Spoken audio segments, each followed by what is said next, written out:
भारत सरकार ने अपनी औद्योगिक नीति एक प्रस्ताव के जरिए प्रकट कर दी है। इस किस्म की घोषणा की बहुत दिनों से अपेक्षा की जा रही थी। यह आवश्यक भी थी क्योंकि इसके अभाव में उद्योगों के विकास और उत्पादन में जिसकी इस समय सर्वोपरि आवश्यकता है बाधा पड़ रही थी।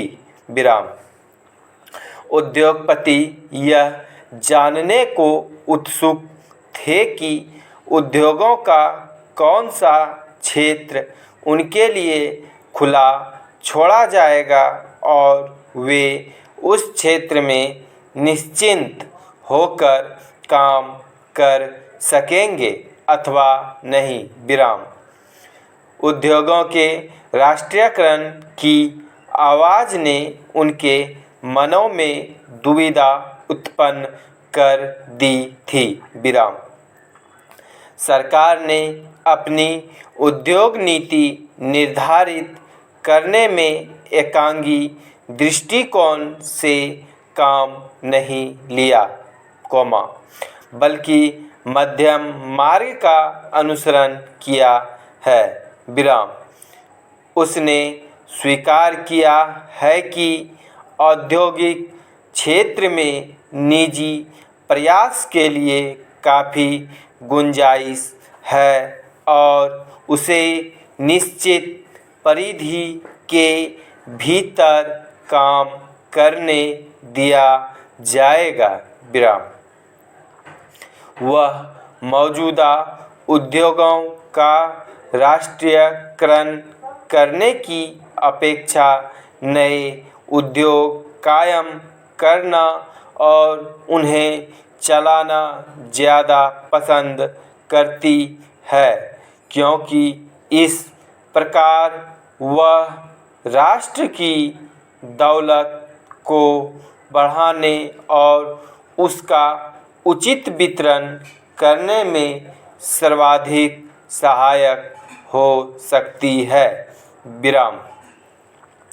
हमारा ख्याल है कि सरकार की इस घोषणा के बाद संदिग्ध और अस्पष्ट कुछ नहीं रह जाएगा और उत्पादन से संबंध रखने वाले सभी पक्ष अपनी मर्यादाओं को समझकर देश के औद्योगिक विकास में जुट जाएंगे। सरकार ने उद्योगों को 3 भागों में बांट दिया है। कुछ उद्योग तो ऐसे होंगे जो सरकार की मिल्कियत होंगे और जिन्हें चलाने की सरकार स्वयं व्यवस्था करेगी। इनमें हथियारों और गोला बारूद का निर्माण, परमाणु शक्ति का उत्पादन और नियंत्रण और रेलवे यातायात का स्वामित्व और प्रबंध शामिल होगा। इन उद्योगों में केंद्रीय सरकार का एकाधिकार होगा। दूसरी श्रेणी ऐसे उद्योगों की होगी जिनमें नए कारखाने सरकार ही कायम कर सकेगी और चलाएगी। किंतु इस श्रेणी में जो कारखाने प्राइवेट कंपनियां चला रही हैं, उनको न केवल बराबर वैसा करते रहने दिया जाएगा, बल्कि उन्हें अपने काम का विस्तार करने के लिए तमाम आवश्यक सुविधाएं भी दी जाएंगी। विराम, स्टॉप। डिक्टेशन 5 मिनट का था, जिसमें 300 शब्द बोले गए हैं।